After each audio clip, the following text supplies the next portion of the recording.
ஒரு ஆட்சி இருக்குன்னா கடனை குறைக்கணும், அந்த மாநிலத்தினுடைய பொருளாதார அடிப்படையில் அந்த கடன் குறைஞ்சிருக்கணும். டெப்ட் டு ஜிடிபி ரேஷியோன்னு சொல்லுவோம். அதுவும் தமிழகத்தில் குறைந்தபாடு இல்லை. கடனை அதிகமாகக்கூடிய ஆட்சி. போன ஆண்டு நிதிநிலை அறிக்கை கொடுத்த பொழுது மாநிலத்தினுடைய ரெவென்யூ ரெசிப்ட், அதாவது மாநிலம் எந்த அளவுக்கு வருமானத்தை ஈட்டி இருக்கிறாங்க அப்படிங்கிறத ரெவென்யூ ரெசிப்ட்னு சொல்லுவோம். அது ரொம்ப முக்கியமான ஒரு புள்ளி விவரம்.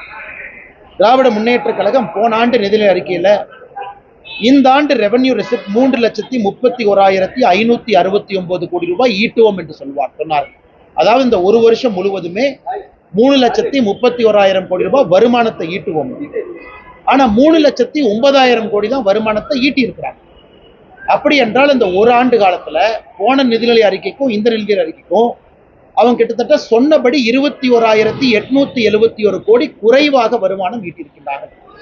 அப்படி என்றால் இது வருமானம் ஈட்டாத ஒரு அரசு, கடனை வாங்கி செலவு செய்யக்கூடிய அரசு என்பது நமக்கு ஊர்ஜிதமாகும். ஹையர் எஜுகேஷன், காலேஜ், ஹையர் எஜுகேஷனுக்கு பட்ஜெட் போட்டிருக்கிறாங்க.